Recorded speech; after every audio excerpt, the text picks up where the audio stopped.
Hello dear students, welcome to my YouTube channel. और इस YouTube channel पर आज मैं आप सबके लिए लेके आया हूँ mole concept quick revision. Mole concept से रिलेटेड काफी सारी क्वेरीज होती है स्टूडेंट्स के दिमाग में, तो आज हम मोल कॉन्सेप्ट को एक क्विक रिवीजन के थ्रू अच्छे से सीखेंगे। अगले 10 मिनट्स में मैं मोल कॉन्सेप्ट आपको बिल्कुल एकदम रटा दूंगा कि मोल कॉन्सेप्ट होता क्या है। सबसे पहले हम लोग यहाँ पे मोल के बारे में जानते हैं। देखो, ये एक वर्ड आया है मोल, ठीक है।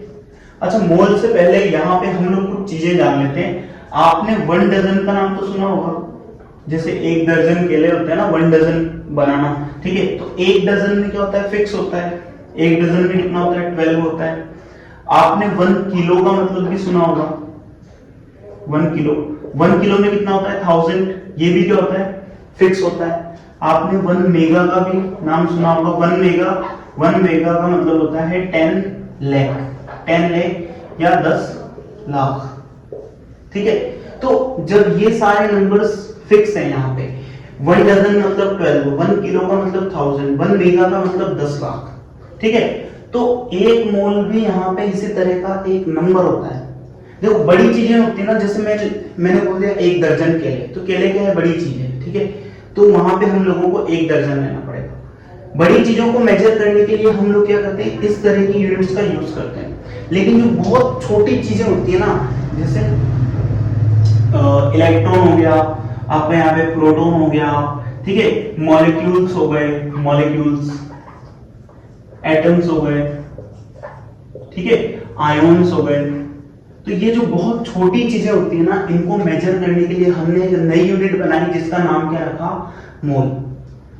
क्या समझ में आया कि बड़ी चीजें जो होती है ना, मैक्रोस्कोपिक जो चीजें होती है, मैक्रोस्कोपिक चीजों को मेजर करने के लिए हम लोग बड़ी यूनिट्स का यूज करते हैं। जैसे मैंने बोल दिया 1000 चेयर्स, तो वहां पे 1000 की आ गई कुर्सियां, ठीक है। जैसे मैंने बोल दिया 1000 डोर्स, तो वहां पे 1000 दरवाजे। लेकिन जो छोटे होते हैं ना, इलेक्ट्रॉन, प्रोटॉन, न्यूट्रॉन एटसेट्रा, ये जो छोटे पार्टिकल्स होते हैं, ये पार्टिकल्स अगर आप थोड़ा सा भी अमाउंट लोगे तो उसके अंदर इन पार्टिकल्स का नंबर बहुत ज्यादा होगा, उसको आप कैलकुलेट भी नहीं कर सकते, ठीक है। तो इनके लिए एक नई यूनिट बनाई गई और उस नई यूनिट का नाम क्या था, मोल। माइक्रोस्कोपिक लेवल की जो चीजें थी उन्हें मेजर करने के लिए हमने एक नई यूनिट बनाई जिसका नाम क्या रखा, मोल। अब यहाँ पे 1 मोल होता क्या है, चलो 1 मोल की डेफिनेशन हम लोग यहाँ पे लिखना सीखते हैं। देखो 1 मोल क्या होता है, आपने कार्बन के 2 आइसोटॉप्स का नाम सुना है। एक कार्बन का आइसोटॉप होता है C12 और एक कार्बन का आइसोटॉप क्या होता है, 14, ठीक है। हमें ये वाला आइसोटॉप नहीं लेना, इस वाले आइसोटॉप को मैं मिटा देता हूँ, ठीक है। हमें ये वाला आइसोटॉप नहीं लेना है, हमें क्या लेना है, C12, ठीक है। कार्बन 12 लिया आपने, कार्बन 12 आइसोटोप आप लेके आए, उसका एग्जैक्ट कितना लेंगे, 12 ग्राम। इसका एग्जैक्ट कितना लेंगे, 12 ग्राम या 12 ग्राम। इस 12 ग्राम के अंदर जितने number of carbon atoms present है, ठीक है, कार्बन 12 यानी कि C12 आइसोटॉप के एग्जैक्ट 12 ग्राम में जितने number of carbon atoms present हैं, उस नंबर को ही हम लोग क्या बोल देंगे, 1 मोल। और 1 मोल की वैल्यू कितनी आती है, 1 मोल की वैल्यू आती है 6.022 into 10 to the power 23 पर मोल। अब मैं आपसे बोल दूं 1 मोल इलेक्ट्रॉन, तो आप दिमाग में यही सोचना 6.022 into 10 to the power 23 electrons. अगर मैं आपसे बोल दूं 1 मोल हाइड्रोजन के एटम्स, ठीक है, तो आप क्या बोलोगे, 6.022 into 10 to the power 23 atoms. अगर मैं आपसे बोल दूं 1 मोल प्रोटॉन्स, तो आप क्या बोलोगे, 6.022 into 10 to the power 23 proton. अब हम मोल के बारे में यहाँ पे कुछ इंफॉर्मेशन और सीख लेते हैं। देखो, मैंने आपको क्या बताया, 1 मोल का मतलब एक फिक्स नंबर होता है, कितना, 6.022 into 10 to the power 23, ठीक है। मतलब यहाँ पे 1 के कितने जीरो लगने वाले हैं, 23 जीरो लगने वाले हैं। ये अपने आप में इतना बड़ा नंबर है कि अगर हम इस दुनिया की सारी चीजों को भी मिक्स कर देना तो वो इसके बराबर शायद नहीं पहुंच पाएगी, ठीक है। इसके अलावा अगर हम यहाँ पे देखें, ये जो 1 मोल में नंबर आता है ना, इस नंबर को कहा जाता है एवोगैड्रो नंबर इसको कहा जाता है। और इसको हम लोग रिप्रेजेंट किससे करते हैं, Na से, ठीक है, नंबर ऑफ एवोगैड्रो या एवोगैड्रो नंबर। क्योंकि एवोगैड्रो ने क्या किया था कि जो हमारे स्मॉल पार्टिकल्स होते हैं, जो गैसियस पार्टिकल्स होते हैं ना, उनके फील्ड में बहुत ज्यादा उन्होंने काम किया था। तो उनके रिस्पेक्ट में, एमिडियो एवोगैड्रो के रिस्पेक्ट में हमने ये जो नंबर था, इस नंबर का नाम क्या रख दिया, Na, या नंबर ऑफ एवोगैड्रो। ठीक है, अब हम लोग यहाँ पे कुछ चीजें सीखते हैं। देखो मैंने आपसे बोला 1 मोल H2 मॉलिक्यूल्स, 1 मोल H2 मॉलिक्यूल्स। ठीक है, इसमें आपको दो चीजें बतानी है। एक तो आपको नंबर ऑफ एटम्स बताने कि कितने इसके अंदर एटम्स होंगे, और एक आपको क्या बताना है, नंबर ऑफ मॉलिक्यूल्स इसके अंदर बताने कि कितने नंबर ऑफ मॉलिक्यूल्स इसमें प्रेजेंट होंगे। ठीक है, तो देखो मैंने यहाँ पे क्या लिखा हुआ है, 1 मोल। ठीक है, 1 मोल H2 मॉलिक्यूल्स। मॉलिक्यूल H2 का कब बनता है, जब दो हाइड्रोजन कंबाइन होते हैं। ठीक है, तो जब दो हाइड्रोजन एक दूसरे से कंबाइंड रहेंगे तो वो एक मॉलिक्यूल होगा किसका, H2 का। हमसे कितने मॉलिक्यूल्स की बात कर रहे हैं, वो 1 मोल मॉलिक्यूल्स की। मतलब मॉलिक्यूल्स तो इसमें फिक्स है, कितने हो जाएंगे, 1 मोल। 1 मोल का मतलब फिक्स नंबर कितना, 6.022 into 10 to the power 23। ये तो क्या हो जाएंगे इसके अंदर मॉलिक्यूल्स। लेकिन हमसे अगर पूछता है कि यहाँ पे नंबर ऑफ एटम्स कितने होंगे, तो नंबर ऑफ एटम्स देखो, एक H2 मॉलिक्यूल के अंदर कितने एटम है, 2 एटम है, और हमारे पास 1 मोल में टोटल मॉलिक्यूल्स कितने हैं, 6.022 into 10 to the power 23। तो हम लोग क्या करेंगे, इसको सीधे सीधे 2 से मल्टीप्लाई कर देंगे, क्योंकि एक मॉलिक्यूल के अंदर 2 एटम है, तो इतने मॉलिक्यूल्स के अंदर 2 मल्टीप्लाइड बाय ये वाला नंबर, यानी कि 2 multiplied by 6.022 into 10 to the power 23 क्या हो जाएंगे इसके अंदर, एटम्स हो जाएंगे। अगर मैं इसको मल्टीप्लाई करता हूं तो कितना आएगा, 2 6 12 into 10 to the power 23। ठीक है, तो ये तो हो जाएंगे इसके अंदर क्या, नंबर ऑफ एटम्स, और ये हो जाएंगे इसके अंदर क्या, नंबर ऑफ मॉलिक्यूल्स। तो इस तरीके से हम लोग यहाँ पे इस मोल को और ज्यादा जनरलाइज कर सकते हैं। अब मैं आपको कुछ और चीजों के बारे में बताता हूँ, जैसे मोलर मास क्या होता है। ठीक है, मोलर मास के बाद मोलर वॉल्यूम क्या होता है। मोलर वॉल्यूम और मोलर मास से हम लोग मोल्स पे कैसे शिफ्ट कर सकते हैं, और अगर हमको मास दे दिया जाए या वॉल्यूम दे दिया जाए तो हम लोग मोल्स पे कैसे शिफ्ट कर सकते हैं। इन चीजों के बारे में भी अब हम लोग यहाँ पे अच्छे से पढ़ने वाले हैं। देखो, तो सबसे पहले मैं आपको क्या बताने वाला हूँ यहाँ पे, मोलर मास के बारे में, कि मोलर मास क्या होता है। ठीक है, मोलर मास का मतलब कोई भी आपको सब्सटेंस दे दिया जाए, है ना, क्या 1 मोल आपको क्या दे दिया है, सब्सटेंस। 1 मोल सब्सटेंस देके आपसे क्या पूछ रहा है, इसका क्या मास पूछ रहा है। 1 मोल सब्सटेंस का जो मास होगा ना, उसे ही मैं क्या बोल दूंगा, मोलर मास बोल दूंगा। 1 मोल सब्सटेंस का जो मास है उसी को क्या बोला जाएगा, मोलर मास बोला जाएगा।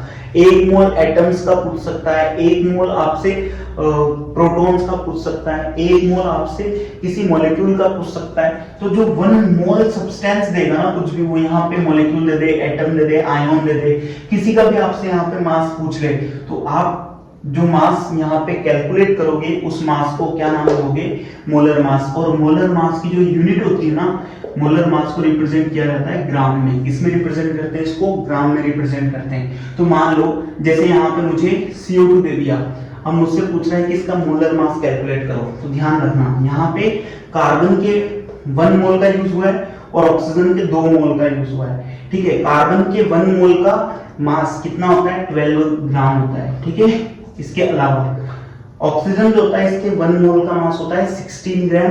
तो यहाँ पे 2 मोल्स है, तो 2 मोल्स का मास कितना हो जाएगा, यहाँ पे 2 into 16 ग्राम्स, यानी कि ये हो जाएगा कितना, 12 प्लस 16 मल्टीप्लाइड बाय 2, यानी कि 32 इज इक्वल्स टू 44 ग्राम। 44 ग्राम क्या हो जाएगा, CO2 का मोलर मास हो जाएगा। लेकिन अगर मुझसे कह देता है कि आपके पास 88 ग्राम क्या है, CO2 है, आपके पास क्या है, 88 ग्राम CO2 है, तो आपके पास CO2 के कितने मोल्स हैं, तो आप क्या करोगे, ये जो 88 ग्राम गिवन मास है ना, इसको डिवाइड कर दोगे किससे, 44 ग्राम से। तो कितने मोल्स आ जाएंगे आपके पास, 2 मोल्स। 1 मोल में 44 ग्राम, यानी कि 2 मोल्स में आपके पास कितने हो जाएंगे, 88 ग्राम्स हो जाएंगे। बीच में हम लोग ले लेते हैं क्या, मोल। बीच में हम लोगों ने किसको रखा है, मोल्स को रखा है। ठीक है, अब यहां पे हम लोगों को 3 चीजें इंपॉर्टेंट देखनी है। मान लीजिए आपको क्या दे देता है, नंबर ऑफ मोल्स दे देता है, और आपको क्या निकालने, नंबर ऑफ मॉलिक्यूल्स निकालने, नंबर ऑफ एटम्स निकालने हैं, नंबर ऑफ किसी भी एंटिटी को निकालना है। यहां पे लिख देते हैं नंबर ऑफ एंटिटी।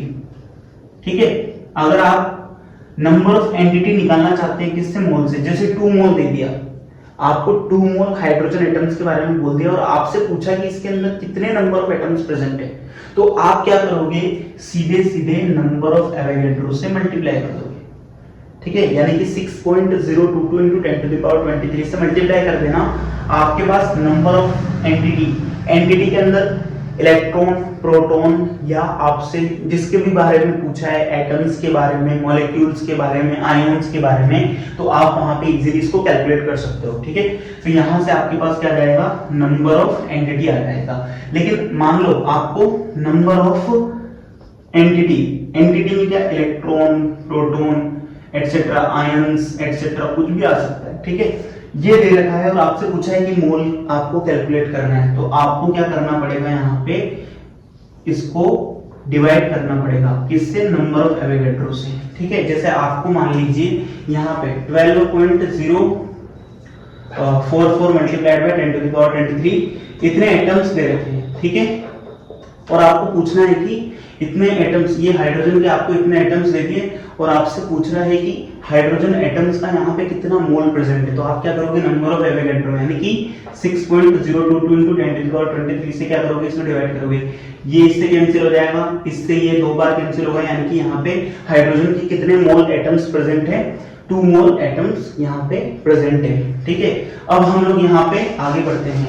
अगर हम लोगों को मोल दे दिया है, अगर हम लोगों को मोल दे दिया है और मोल से हमको कहां पे आना है, मास पे आना है, ठीक है। तो हम लोग यहाँ पे क्या करने वाले हैं, मोल से अगर आपको मास पे जाना है तो आप क्या करोगे, मोलर मास से मल्टीप्लाई करोगे, मोलर मास जो भी होगा उससे आप क्या करोगे, मल्टीप्लाई करोगे। जैसे आपसे बोल दिया कि 2 मोल H2O का मास निकालो, 2 मोल H2O जो है इसका क्या निकालो, मास निकालो। 2 से इसके मोलर मास को आप क्या कर दोगे, यहाँ पे मल्टीप्लाई कर दोगे। कैसे, H2O का मोलर मास होता है 18 ग्राम, आप इजीली निकाल सकते हो। यहाँ पे 2 हाइड्रोजन है और 16 किसका होता है, ऑक्सीजन का, तो 16 + 2 कितना हो गया, 18 ग्राम, यानी कि ये कितना हो जाएगा, 36 ग्राम हो जाएगा। तो हम लोग इजीली मोल से कहाँ पे जा सकते हैं, मास पे आ सकते हैं। अगर आपको मास से वापस से मोल पे जाना है तो आप क्या करोगे, बस इसी का रिवर्स कर दोगे, डिवाइड कर दोगे आप किससे, मोलर मास से।